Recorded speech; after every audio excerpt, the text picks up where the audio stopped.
Solo BattleTech usually means one of two things: playing both sides or not playing at all. BattleTech Aces Scouring Sands consists of two parts: a solo or cooperative narrative campaign and an automated opponent for BattleTech Alpha Strike that can be used for that campaign or in any Alpha Strike game. That's what's on the tin.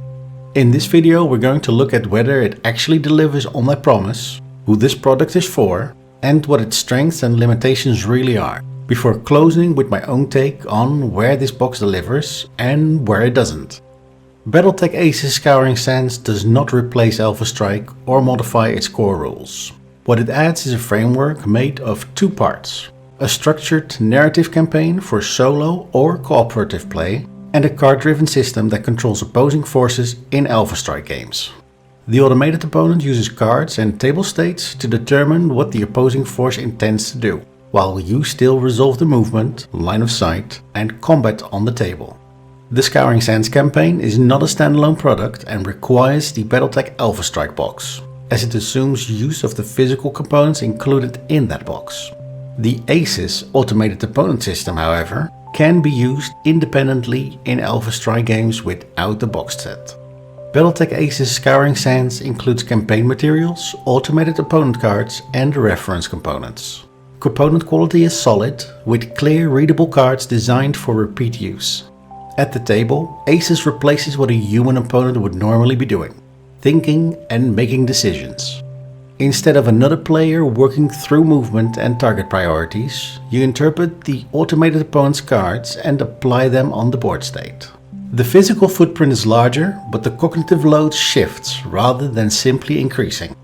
The narrative campaign provides a structured sequence of scenarios designed for solo or cooperative play. Scenarios are linked through an ongoing story and the decisions you make within that story, with the narrative moving in different directions based on those choices.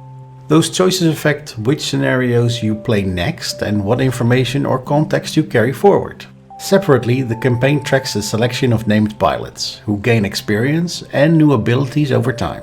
It emphasizes structure over open-ended narrative play, with replay value coming from revisiting the story and taking different routes through it. As a campaign system, it succeeds at guiding play from one engagement to the next without requiring a dedicated referee or organizer. The Aces is the central feature of BattleTech Aces.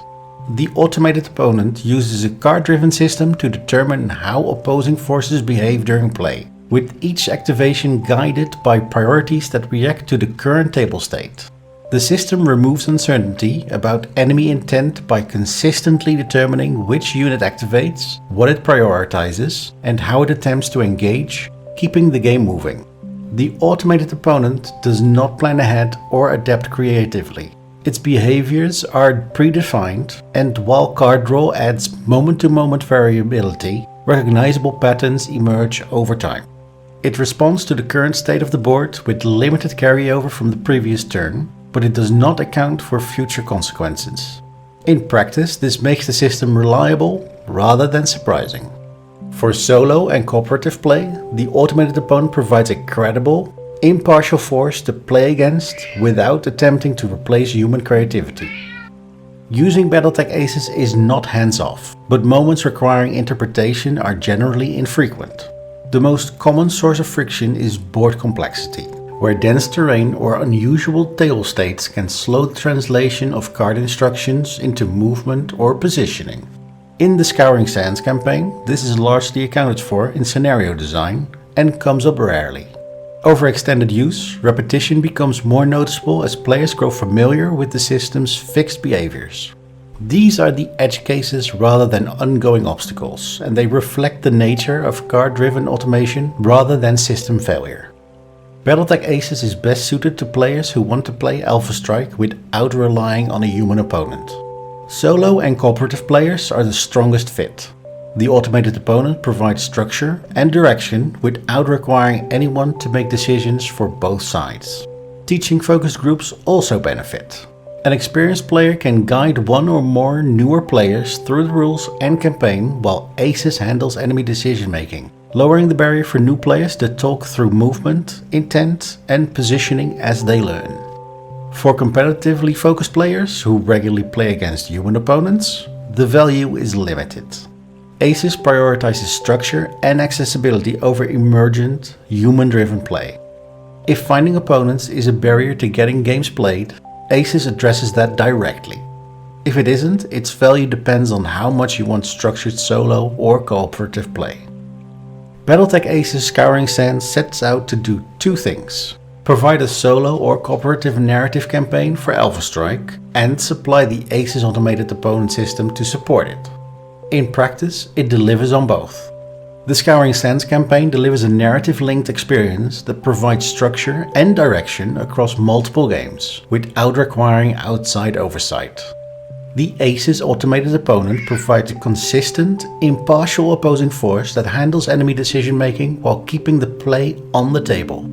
It does not try to replicate a human opponent. It does not plan ahead or adapt creatively. What it does is make games possible that otherwise would not happen. If you want a structured way to play Alpha Strike solo or cooperatively through a narrative campaign, BattleTech Aces Scouring Sands succeeds at exactly that. If you already have regular opponents and value human-driven play above all else, it remains optional. That is the product as it exists, no more, no less. For me, BattleTech Aces Scouring Sands is a thoughtful, well-made product. For experienced players who regularly play against human opponents, especially those who are competitively focused, the value here is limited. It's not designed to sharpen competitive play. The miniatures, however, are still excellent. That doesn't mean experienced players won't get anything out of it. If you already know Alpha Strike and enjoy solo or cooperative play, Scouring Sands can still be genuinely engaging. Not because it replaces human creativity, but because it pairs tough as nails opposition with a structured, narrative-driven arc that pulls you through a series of games you might otherwise never set up. For beginners playing on their own, this is absolutely a viable way into Alpha Strike. The learning curve is steeper than playing against a live opponent, but it still teaches the flow of the game and delivers a complete experience, alongside one of BattleTech's greatest strengths: narrative play. The strongest use case, though, is teaching. An experienced player can guide one or more new players through the rules and the campaign while Aces handles the opposing force, lowering the barrier for discussion about movement, intent and positioning as they learn. If you're looking for competitive depth, this is not aimed at you. If you're looking for a narrative-driven, solo or cooperative Alpha Strike experience, BattleTech Aces Scouring Sands is absolutely aimed at you. I hope this review answered any questions you had. If it did, consider hitting the appreciation button. It helps the channel and it lets me know this was useful. And until next time, good luck on your next deployment, especially if it takes you to Appalachia. MechWarrior